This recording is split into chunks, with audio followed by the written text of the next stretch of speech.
Group 1 prepare అవుదాం వచ్చి coaching సెంటర్లో ఇకనే తిరిగి వాడికి నిజంగా వాడి యుక్త వయసు అంతా కోచింగ్ సెంటర్ల దగ్గరనే అయిపోయింది. ఊరికి వెళ్తే తల్లిదండ్రులకు భారం, ఇక్కడ ఉంటే 10 ఏళ్ళు పని చేయకుంటూ ఉంటే పని చేద్దామన్న ఓపిక కూడా పోతే. వీటన్నిటిని దృష్టిలో పెట్టుకొని క్రిస్టల్ క్లియర్గా నోటిఫికేషన్ ఏమి ఇచ్చినామో దాని ప్రకారమే పరీక్షలు నిర్వహించాలని ముందుకెళ్తున్నాము. కొంతమంది అనుకోవచ్చు ఏమైంది వీళ్ళకు 1:100 పిలుస్తాను, 1:50 లాగా అన్ని ఏర్పాట్లు అయిపోయినాయి. మీకు తెలుసు జేఎన్టీయూ పర్టికులర్గా ఎంతమంది స్టూడెంట్స్ ఉన్నారు, ఎన్ని హాల్ టికెట్లు ఇవ్వాలి, ఎన్ని సెంటర్లలో ఎగ్జామ్స్ నిర్వహించాలి, ఎన్ని బయోమెట్రిక్ ఎక్విప్మెంట్ ఉండాలి, ఎవరు ట్రైన్ చేయాలి, ఎవరు వెళ్ళాలి, ఎవరు మీకు ఇన్విజిలేటర్స్గా ఉండాలి, ఒక వ్యవస్థ ఏర్పాటు చేసుకున్నాక సడన్గా దాన్ని నెక్స్ట్ లెవెల్లో నెక్స్ట్ విధానం మార్చుకుంటే మళ్ళీ అదంతా సమకూర్చుకోవడానికి ఎంత సమయం పడుతుంది, ఎట్లా విద్యార్థుల యొక్క జీవితాలతోనే మన విధానాలు దుందుడుకుగా మార్చుకుంటే ఎంత ప్రభావం చూపిస్తుందో ఇది ఆలోచన చేయాలి. ఎందుకు మీతో నేను పంచుకుంటున్నా అంటే లక్షల మంది విద్యార్థులు మీతోనే ప్రత్యక్ష సంబంధాలు ఉంటారు. ప్రభుత్వాలకు పోయేది ఏం లేదు, మళ్ళోసారి ఏది పోస్ట్ పోన్ చేసినా 10 ఏళ్ళు మనము అంతకుముందు కొట్లాడింది తెలంగాణ కోసం, ఉద్యోగాల కోసమే. తెలంగాణ వచ్చినాక ఉద్యోగాలు భర్తీ చేయట్లేదని కొట్లాడింది మనమే. ఇవాళ ప్రభుత్వం ఒక క్యాలెండర్ డేట్స్ ప్రకారం గ్రూప్ 1 కానీ, డిఎస్సి కానీ, గ్రూప్ 2 కానీ, గ్రూప్ 3 కానీ పక్కడబందిగా ఒకదానికొకటి ఇబ్బంది జరగకుండా ఒక ప్రణాళికబద్ధంగా పరీక్షలు నిర్వహిస్తుంటే ఇప్పుడు ఆశ్చర్యకరంగా పరీక్షలు వాయిదా వేయండి అని కొట్లాడుతున్నారు. ఇంతకాలం 10 ఏళ్ళు మనం కొట్లాడింది పరీక్షలు పెట్టండి, పరీక్షలు పెడతారా లేదా, మేము ముదిరిపోతున్నాం, బెండకాయ ముదిరిపోయిన పిల్లగానికి వయసు మీద పడ్డ దేనికి పనికి రాకుండా పోతాడని ఇంతకాలం కొట్లాడి ఇప్పుడు అంటారు లేదు నువ్వు వాయిదా లేయని. డిఎస్సి నోటిఫికేషన్ 2 సంవత్సరాల కింద ఇచ్చిన నోటిఫికేషన్, 2 సంవత్సరాల నుంచి డిఎస్సి నోటిఫికేషన్ పరీక్షలు నిర్వహించకపోవడం వల్ల పిల్లలందరిలో అన్రెస్ట్ పెరిగిపోయింది. 2 ఏళ్ళ నుంచి వాళ్ళు డిఎస్సి కోసం ప్రిపేర్ అవుతున్నారు. ఇప్పుడు నేను డిఎస్సి ఫలానా డేట్ నాడు పెడతా అంటే లేదు మాకు చదువుకోవడానికి సమయం కావాలి, దాన్ని కూడా కొంచెం వాయిదా అయ్యండి అంటారు. అరే రామ, 10 ఏళ్ళు నోటిఫికేషన్ రాలేదన్నారు, 2 ఏళ్ళ కింద డిఎస్సి నోటిఫికేషన్ వచ్చింది, 2 ఏళ్ళ నుంచి వాయిదాలు పడితేనే వచ్చింది. ఈ 2 ఏళ్ళలో పిల్లలు చదువుకోలేదా? మళ్ళీ ఇప్పుడు వాయిదా వేస్తే అదనంగా చదువుకునేది మేమేం సిలబస్ మార్చలేదే, పరీక్ష విధానాన్ని మార్చలేదే మీరు నేర్చుకోవడానికి. అంటే కేవలం కొన్ని రాజకీయ శక్తులు,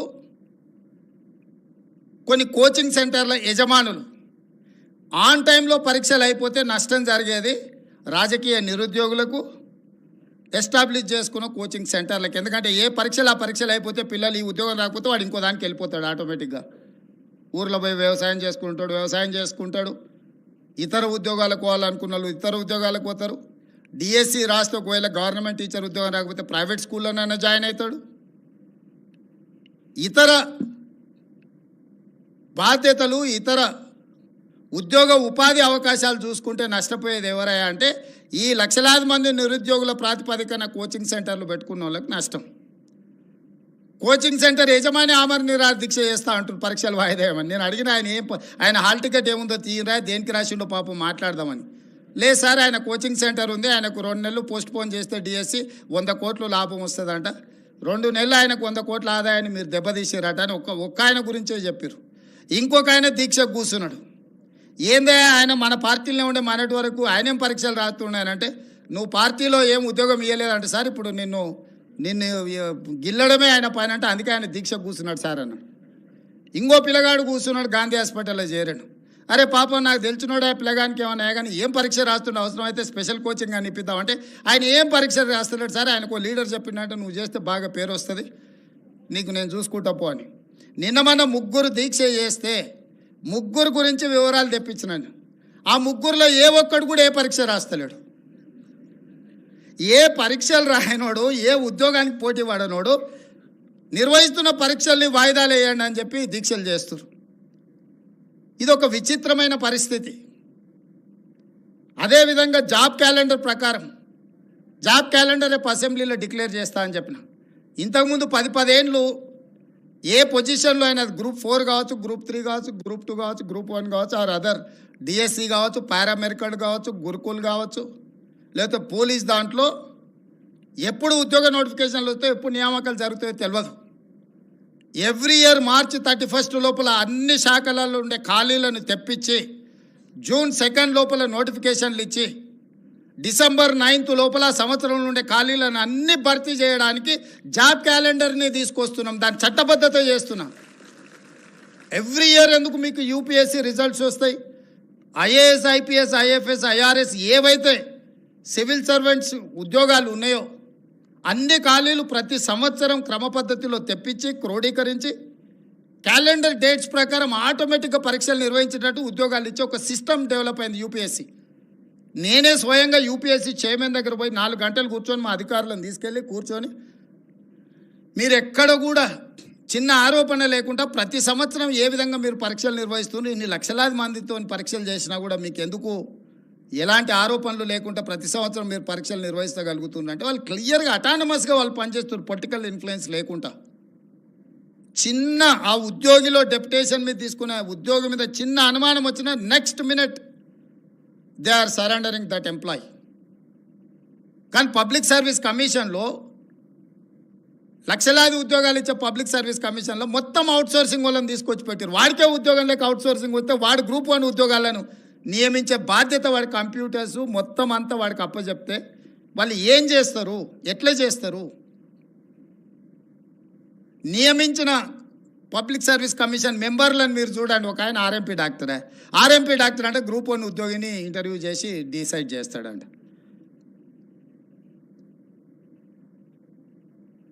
అంటే ఆశ్చర్యకరమైన పరిణామాలు తెలంగాణ రాష్ట్రం వచ్చిన తర్వాత గతంలో జరిగినాయి.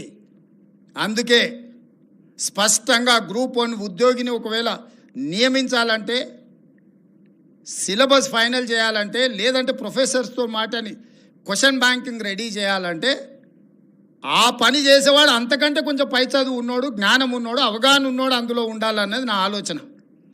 నిరుద్యోగులకు రాజకీయ పార్టీలలో మేము ఉద్యోగం ఇవ్వలేదు, మేము టికెట్ ఇవ్వలేదు అంటే వాళ్ళని తీసుకొచ్చి పబ్లిక్ సర్వీస్ కమిషన్ మెంబర్ని చేస్తే వాళ్ళ ఆలోచన ఏముంటుంది, వాళ్ళ విజ్డమ్ ఏముంటుంది? నాకేం పని లేదా, నాకు ఒక ఆయన ఉద్యోగం కనిపిస్తే నేను కూడా నాకు తెలిసిన ఏం పని లేనోనికి ఇంకో ఉద్యోగం ఇద్దాం అనుకుంటా. కష్టపడి చదివి ఒక లెవెల్కి వచ్చి ఒక మంచి ఉద్యోగంలో వస్తే అతనికి ఒక బాధ్యత ఇస్తే, అరే చదువుకున్నోనికి కష్టపడటానికి ఆ విలువేందో నాకు తెలుసు కాబట్టి నేను కూడా అలాంటి నియమించాలనుకుంటాడు తప్పితే రాజకీయ పునరావాస కేంద్రాలుగా ఇవి మారకూడదు. విద్యా సంస్థలు ఏవి కూడా రాజకీయ పునరావాస కేంద్రాలుగా మారకూడదు అనేది నా ఆలోచన, మా ప్రభుత్వం యొక్క విధానం. అందుకే మీకు అందరు కొంత కఠినంగా అనిపించిన పరీక్షలు నిర్వహించే విధానంలో ఒక స్పష్టత పెట్టుకొని ముందుకెళ్తున్నాము. నేను బాధ్యత తీసుకున్న మరుక్షణం 90 రోజుల్లో 30,000 ఉద్యోగాలు ఎల్బీ స్టేడియంలో పిలిపించి మరి ప్రతి ఉద్యోగికి వాళ్ళ నియామక పత్రం నేను నా చేతులతోనే అందించిన. 10 ఏళ్ళు వాళ్ళు కొట్లాడి ఆ 30,000 ఉద్యోగాలు కూడా కోర్టులో కేసులతోని చిక్కుముళ్ళతో ఉంటే వస్తానే ఆ కేసులను అన్నిటిని కూడా పరిష్కరించి మొదటి 90 రోజుల్లో 30,000 ప్రభుత్వ ఉద్యోగాలు ఇచ్చింది మా ప్రభుత్వము. మీకు ఆ మొత్తం డేటా నేను ఆన్లైన్లో పెట్టిస్తే ఎవరెవరికి మేము ఉద్యోగం ఇచ్చినామో లెక్కలు చెప్పడం అంటే నెంబర్ చెప్పడం కాదు. డిసెంబర్ 7, 2023 మేము ప్రభుత్వంలో ప్రమాణ స్వీకారం చేసిన తర్వాత మొదటి 90 రోజుల్లో ఇచ్చిన 30,000 ప్రభుత్వ ఉద్యోగాలకు సంబంధించి ఎవరెవరికి ఇచ్చినామో మేము ఆన్లైన్లో పెడుతున్నాం. మేము ఛాలెంజ్ చేస్తున్నాం. ప్రతి అన్ఎంప్లాయిడ్ యూత్కి పరీక్షలు రాసి సంవత్సరాల కొద్దీ ఎదురు చూస్తున్న వాళ్ళ కేసులను తొలగించి 30,000 మందికి ఉద్యోగాలు ఇచ్చినాం. ఇప్పుడు మిగతా ఉద్యోగాలు డిఎస్సి నోటిఫికేషన్ కావచ్చు, గ్రూప్ 1 కావచ్చు, గ్రూప్ 2 కావచ్చు, గ్రూప్ 3 కావచ్చు, ఈ ఇయర్ ఎండ్ లోపల వాళ్ళ అన్ని పరీక్షలు నిర్వహించి వాళ్ళ నియామకాలు పూర్తి చేయాలని ఒక ఆలోచనతోని మేము ముందుకు వెళ్తున్నాము. గందరగోళంగా చాలా సమస్యలు, ఆర్థిక భారంతో కూడుకున్న సమస్యలు మా మీద ఉన్నాయి. అయినా కష్టపడి ఒకటొకటి పరిష్కరించుకుంటూ ఎందుకు మిమ్మల్ని అందరినీ కలుస్తున్నామంటే మీలాంటి స్టేక్ హోల్డర్స్కి ప్రభుత్వం మీద విశ్వాసం కోల్పోతే సమాజానికి తీరని నష్టం చేస్తుంది. మీకు నమ్మకం, విశ్వాసం కల్పించడానికి ఈరోజు మేము ఇక్కడికి వచ్చిన మా ప్రభుత్వం మీ బద్దలు వచ్చి నిలబడ్డది. తప్పు చేయాలన్న ఆలోచన కానీ, తప్పుడు విధానాలను ప్రోత్సహించాలన్న ఆలోచన మాకు లేదు. అందుకే మీ మధ్యలో వచ్చి నిలబడ్డాము. తప్పు చేయాలనుకుంటే 4 గోడల మధ్యలో కూర్చుంటాం. తప్పులను సరిదిద్దాలనుకుంటే మీ అందరి దగ్గరకు వచ్చి మీ ముందర నిలబడి మా ప్రభుత్వం మాట్లాడుతుంది.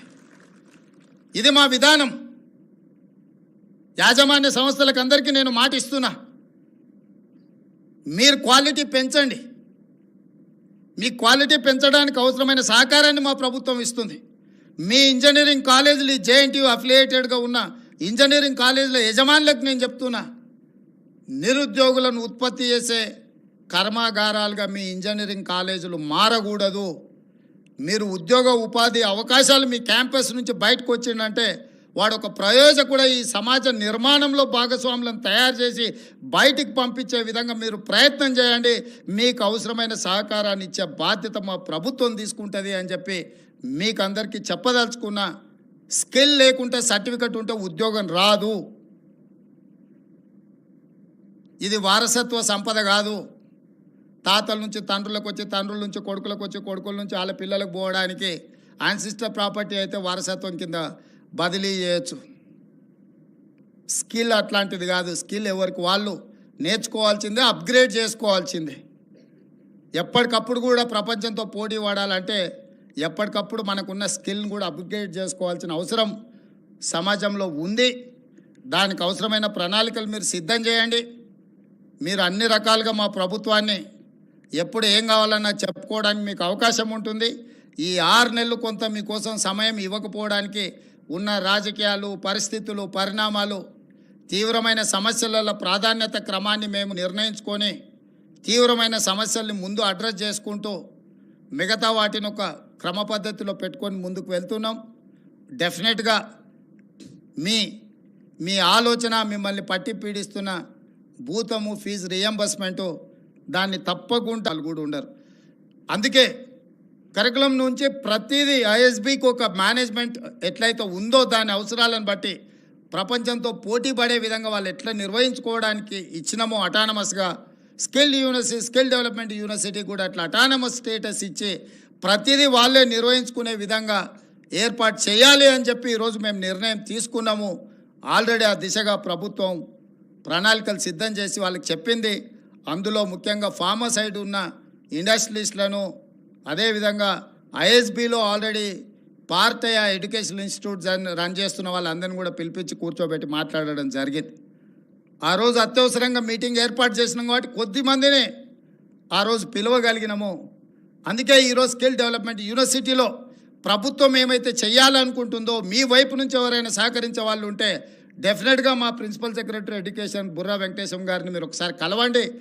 మీ వైపు నుంచి ఏమైనా ఇన్పుట్ ఉన్నా దానికి ఒక కార్పస్ ఫండ్ క్రియేట్ చేయాలనుకుంటున్న నెక్స్ట్ స్టూడెంట్స్కి ఫండ్స్ కేసీటీ ఉండొద్దు ఎస్టాబ్లిష్మెంట్ కోసము, వాటన్నిటికి కూడా అనుకుంటున్నాం. మీ వైపు నుంచి సహకరించగలిగిన వాళ్ళు ఎవరైనా ఉంటే, లేదా మీకు తెలిసిన వాళ్ళు ఉన్నా కూడా వాళ్ళ వైపు నుంచి సపోర్ట్ ఇచ్చే విధంగా మీరందరూ ముందుకు రండి.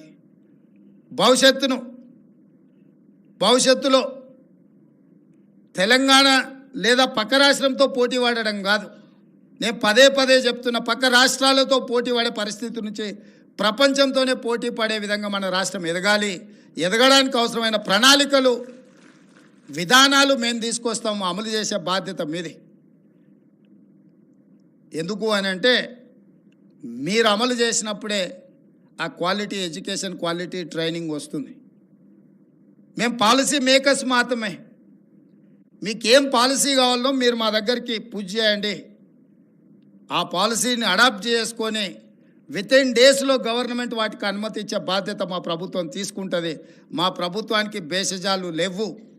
మా ప్రభుత్వం ఈ రాష్ట్రంలో ఉన్న నిరుద్యోగ యువకులకు ఒక అద్భుతమైన ఉద్యోగ ఉపాధి అవకాశాలు కల్పించి ఆ నిరుద్యోగ యువకులే కొత్త ఉద్యోగాలు కల్పించే బాధ్యత పెరిగే విధంగా వాళ్ళని ప్రోత్సహించాలన్నదే మా ఆలోచన. మీకు తెలిసి తెలంగాణ ఏర్పడిన నేపథ్యం, దీనికి ఉన్న పరిస్థితులు, నిరుద్యోగ సమస్యనే తెలంగాణ రాష్ట్ర ఏర్పాటుకు ప్రధాన కారణం. ఆ నిరుద్యోగ సమస్యను మనము పరిష్కరించకపోతే పూర్తిగా ప్రజాప్రతినిధులుగా మేము విఫలమైనట్టే. అందుకే మా ప్రభుత్వం నిరంతరం నిరుద్యోగ యువకులకు విద్యార్థులకు అవసరమైన ప్రణాళికల్ని మీకు తెలుసు 20 సంవత్సరాల నుంచి టీచర్ కమ్యూనిటీ ప్రమోషన్స్ అని పెండింగ్ ఉండే, వందల వేల కేసులు కోర్టులలో ఉంటే వాటన్నిటిని కూడా క్లియర్ చేసి మన 19,000 మంది టీచర్లకు ప్రమోషన్స్ ఇచ్చిన ఇన్ వన్ స్ట్రోక్.